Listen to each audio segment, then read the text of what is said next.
What's up, family? Welcome to Ask the Mods. Where we challenge you to stop playing and start pushing. This is my beautiful wife, Iana. And this is the love of my life, Ayize. Are you keeping it real? Are you keeping it real? Now, in our community, when we say, are you keeping it real? A lot of times we're saying, are you keeping it real? Let them know what's up. I let them know. But we're talking about something slightly different today. We're talking about within the context of your relationship.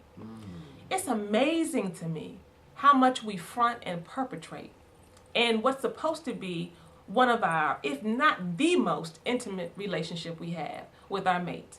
A lot of fronting and perpetrating happens. And in a post that I recently did on the site titled Marriages for Grown Folks, I talked about the fact that we have two selves, our real self and our contrived self.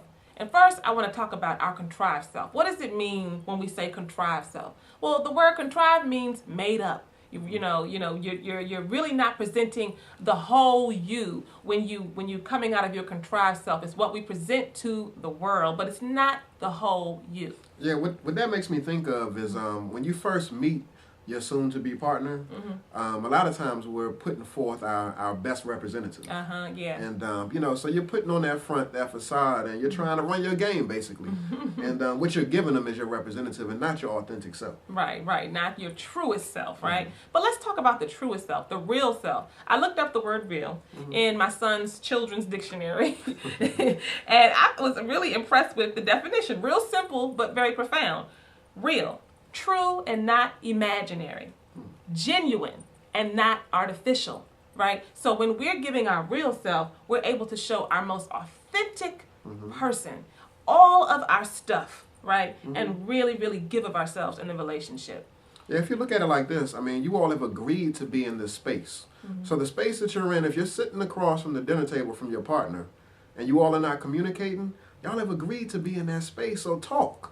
Talk, get to know that person. If you're driving in the car and no words are being shared, talk. Get to know your partner. Now, what does that look like? Let's give an example real quickly here. What does that look like in terms of this real self and this contrived self? I'll give you a real quick example. You have a couple, and for example, the wife in the relationship is a little bothered because husband's mom, when they're around her, she may make comments sometimes that are a little off, borderline disrespectful, and husband's family knows that's kind of how mom is. She's kind of, witty and sarcastic, and she can kind of be like that. She's an acquired taste, right? But wife is like, hey, that's cool, but I'm not feeling it, and you need to handle that, husband. And so husband says, it's not that serious. Chill out. It's not that serious. You don't want to say that, babe? No, don't say that.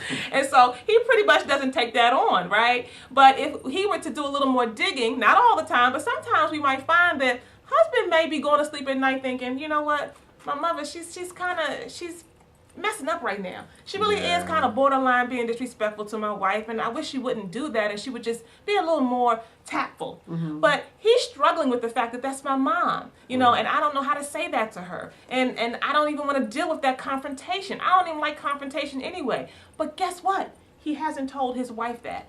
He never shared that with his wife. So what is he giving his wife when he says, it's not that serious? He's giving her his contrived self. He's not giving her his real self. And that's where we want to be. It's easier said than done, but it's definitely doable. Definitely doable. Yeah, so we got a question for y'all. We want to hear from you. Holler back at us when you after you see this post. The question that we have is, what are the risks of keeping it real in your relationship? What are the risks of keeping it real in your relationship? Again, holler back at us.